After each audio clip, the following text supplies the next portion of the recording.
All right, Shalom Akyam, all praises, honor, and glory unto Yahweh, Bahashem, Yahweh Shai, Bahashem, Harachapadash, double honors unto the apostles of Great Millstone, and peace and blessings to you Akyam out there doing the work of Yahweh, Bahashem, Yahweh Shai, in truth, faith, and in sincerity. So this brother Tyler Pop back with another lesson. And this lesson I'm going to do based off an excerpt that I'm going to take from the camp video that we did just this past weekend. And what you see here, what you'll see in this excerpt, the young brother here, Shema Allah, he's rebuking the secular doctrine that Christianity pushes out there that anybody can be saved, any and everybody can be saved. In which, right, we know that that's a farce. That's just, it's false doctrine put out there just for this church to keep its influence among as many people as possible and rake in that money. But right, the brother here, he's gonna go into it, and I'm gonna just bring out a few scriptures just to build upon or edify upon what was already brought out.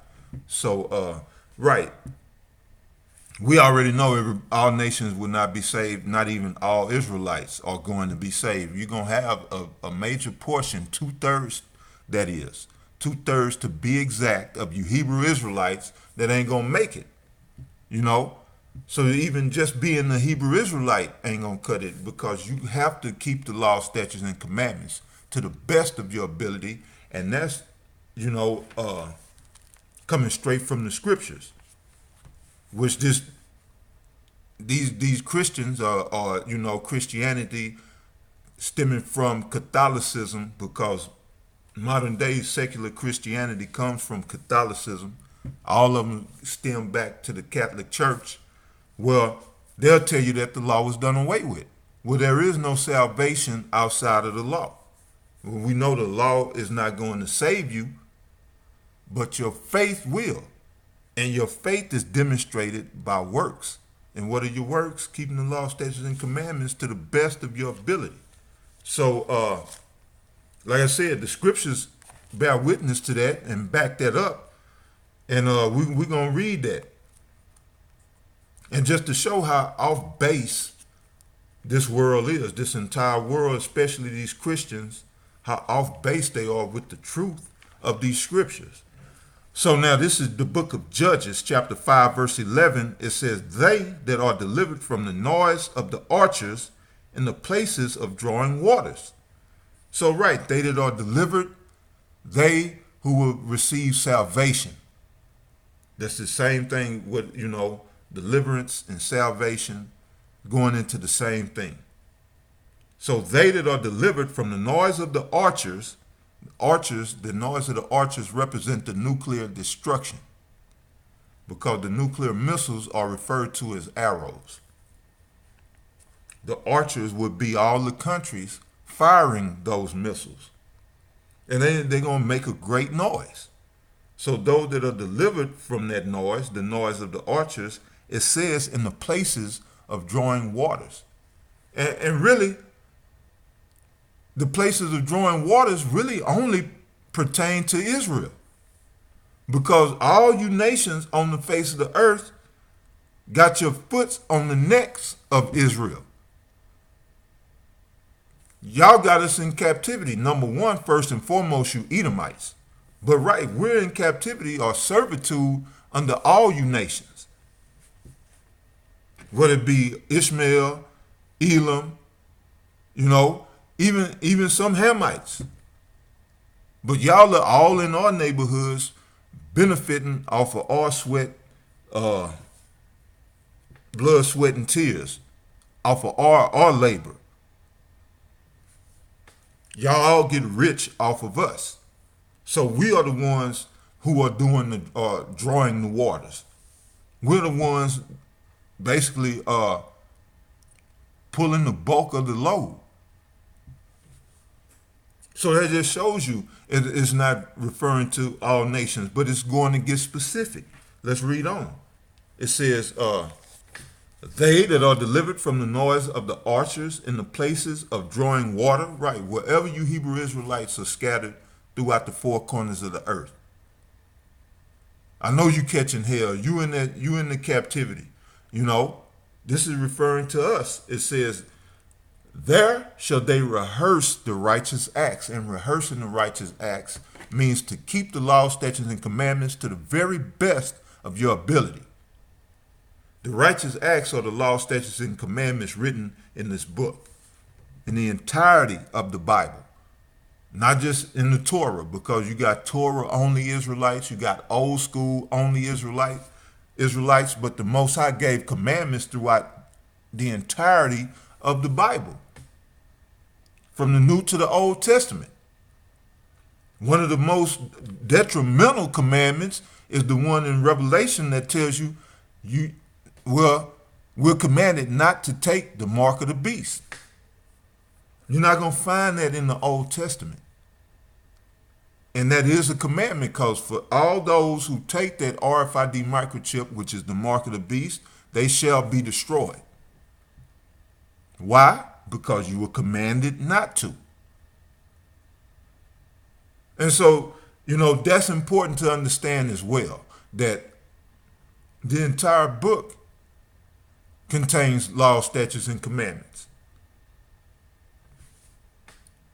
So, right, you have to, it's up to you to do your due diligence,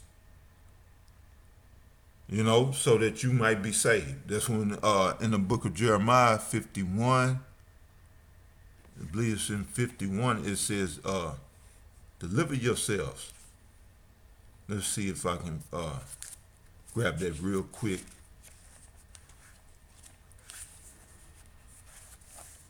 It said, deliver every man his soul. Right, by giving diligence. Peter goes into that in great depth, is what it means. This is Jeremiah 51:6. Flee out of the midst of Babylon and deliver every man his soul. Be not cut off in her iniquity, for this is the time of the Lord's vengeance. He will render unto her a recompense. So we're coming into the time of the Lord's vengeance. So every man must deliver his soul by what? By rehearsing these righteous acts. That's what it's talking about. That's what it's going into. So again, they that are delivered from the noise of the archers in the places of drawing waters, there shall they rehearse the righteous acts of the Lord, even the righteous acts toward the inhabitants of his villages in Israel. You see, in Israel is specific. It ain't saying all mankind. We're talking about salvation. So if it was to all people, why is it that Israel is specifically mentioned, and only Israel? It says again, there shall they rehearse the righteous acts of the Lord, even the righteous acts toward the inhabitants of his villages in Israel. Then shall the people of the Lord go down to the gates. So yeah, that's what it is, man. Salvation is set for Israel, because Israel are the ones who are drawing waters, who are in captivity, servitude, catching hell. We are reproach unto the entire earth. But anyway, I'm gonna play some of this video, and we'll bring out some more scriptures. It's Hosea 1 and it's Baruch 2 and 32. It says, and they shall praise me in the land of their captivity, and think upon my name. Right, we have gotten the name. Right. We have the name. You got some people say that, oh, we don't know the name, or the name is this, right? Or the name don't matter, right? The Most High's true name is Yahweh, which means. And that's a major part of salvation. Another thing that they get wrong in Christianity, this secular doctrine, is the name of Yahweh the Father and Yahweh Shai, his only begotten Son. See, there's only going to be a select group of men, individuals in the earth, that are going to proclaim that name in faith and belief. It's only a small sanctuary that's going to understand this. Yeah, when you talk about Christianity, they tell you the name doesn't matter and all this other nonsense. Just as the brother brought up. But that is that in itself, the name, is a major part of salvation. And they're going to bring out the verse. He is, or he to be, right? That's the true name of the Heavenly Father. That's the only name, right? The Most High does not have many names. Right. You know, there's only one name that you can call upon to be saved, right? Yahweh Hashem Yahushua. Look at it, Acts 42. It's Acts 4 and 12. Neither is there salvation in any other, for there is none other name under heaven given among men whereby we must be saved. So it says, neither is there salvation in any other. It ain't no other name under heaven that we're gonna be saved by. Right, and that's a cut. So the brother brought out Acts 4 and 12, which says, neither is there salvation in any other, for there is none other name under heaven given among men whereby we must be saved. So that their name is a major part of the salvation of the nation of Israel. And that it's only going to be, the Most High only set up a certain amount, certain individuals, like I said, that's going to believe that in that name. Ask any Christian you know, and they're gonna say Jesus. And Jesus, that's a fail. If you uttering Jesus, that's a fail. And you're gonna be left in you're gonna be confounded in that time of the Lord's vengeance. And who is salvation for? Everybody thinks that salvation is just open to everybody. How can salvation be open to everybody when everybody that put the Israelites in captivity? Right. That don't make sense. Right. And the Most High says that we are going to pay our enemies back. And we're going to have slaves in the kingdom of heaven. So how is salvation for everybody? Matter of fact, you get Right. Salvation is only for Israel. And the brother, he's about to go into John 3:16, which these Christians love. You know what I'm saying? So like I said, you brothers can check that out. But we're going to go from there just to hit, going straight to the point, which the brothers also brought out later, was that Isaiah 45 and 17. And it says, but Israel shall be saved in the Lord with an everlasting salvation. Israel. It didn't mention no other nation. Israel only. And again, it said, but Israel shall be saved in the Lord with an everlasting salvation. Ye shall not be ashamed nor confounded, world without end. So Israel is going to be saved with an everlasting salvation, because the salvation, it belongs to Israel. Most High had punished us, and now he's about to return our captivity, as the scriptures say. So just to back that up, let's go here. Let's see, also in the book of Isaiah, chapter 62.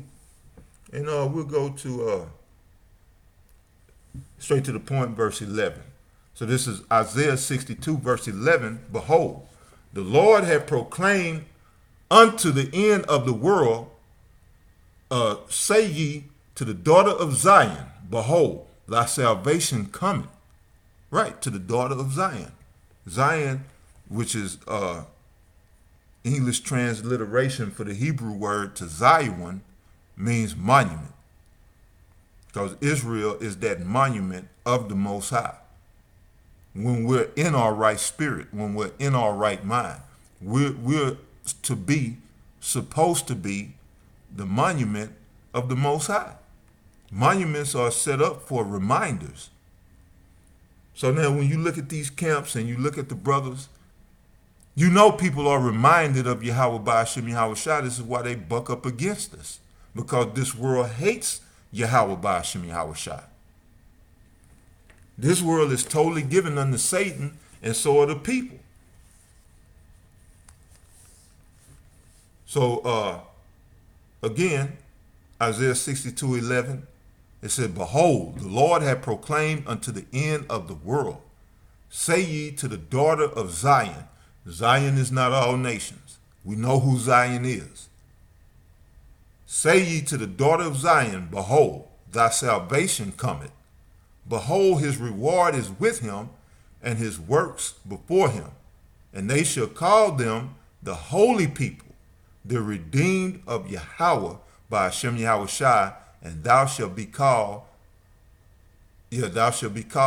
sought out, a city not forsaken. See, right now we're forsaken. And the whole world is looking down on us, talking down on us, and getting down on us. But what's about to happen is the Lord is about to lift Israel up. Israel is about to be elevated, brought into its glory. And so, right, this is why we go out in such diligence. And with that, in that persistency, because we're looking for that salvation, that salvation of Yahweh by Hashem Yahweh Shai. Now, this is what I want to hit these grape juice drinking Christians with, and this is out of the book of Psalms 119 and 155. It says, salvation is far from the wicked, for they seek not thy statutes. You see that?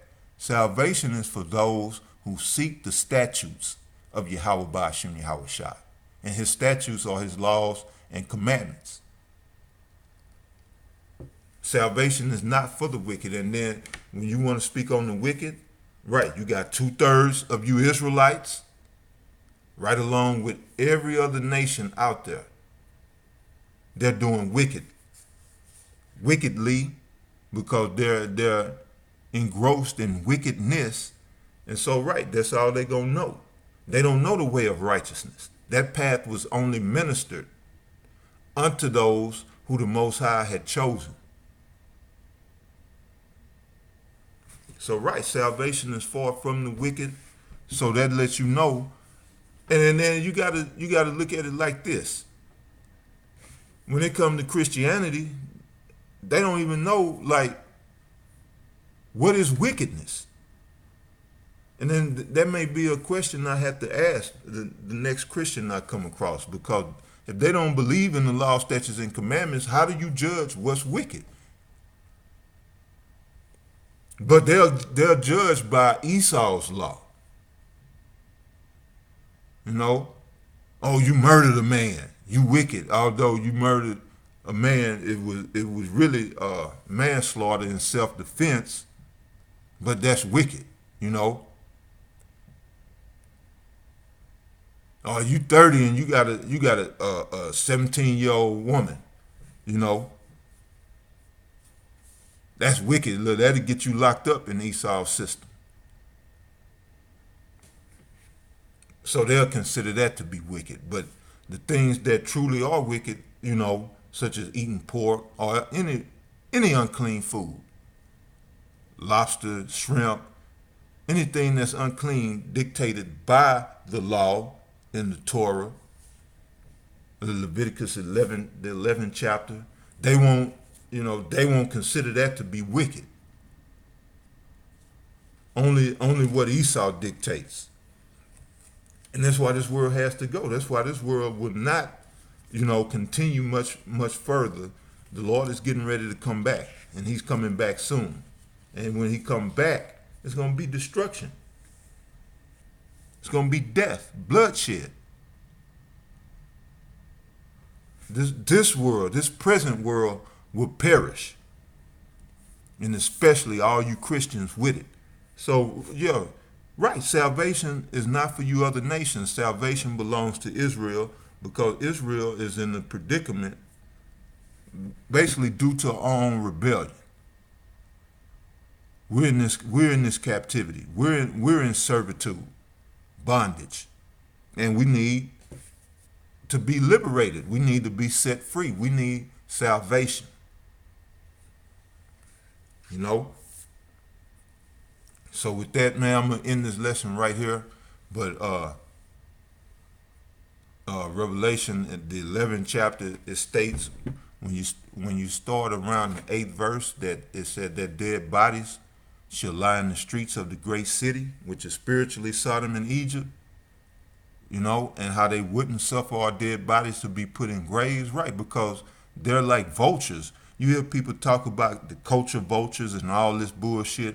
Well, right, all these other nations are vultures eating off of us. That's why, yeah, they're not gonna suffer our dead bodies to be put in graves because they're eating off of us, off of the ignorance, because the dead bodies, the dead spiritually, dead in the knowledge, wisdom, and understanding of this word of Yahweh Ba'ashem Yahweh Shai. So right, they want to keep us dead because right, then they can eat off of us. But now the brothers are waking up, and we're not allowing it no more. You Edomites are not gonna eat off of us anymore, off of our ignorance, off of our darkness. You know, the light is being restored unto us. So, yeah, and that just go to show, man. You know, we're in a really bad predicament here in this present society under Esau, Edom. And the only way we're gonna rise up above this situation, the only way we're gonna rise up is through Yahweh Ba'ashem Yahweh Shai. So you brothers keep pushing. You know, we're gonna get up out of here soon. The Lord is coming. And we got to keep our faith and keep our patience. So with that, you brothers stay up. Shalom.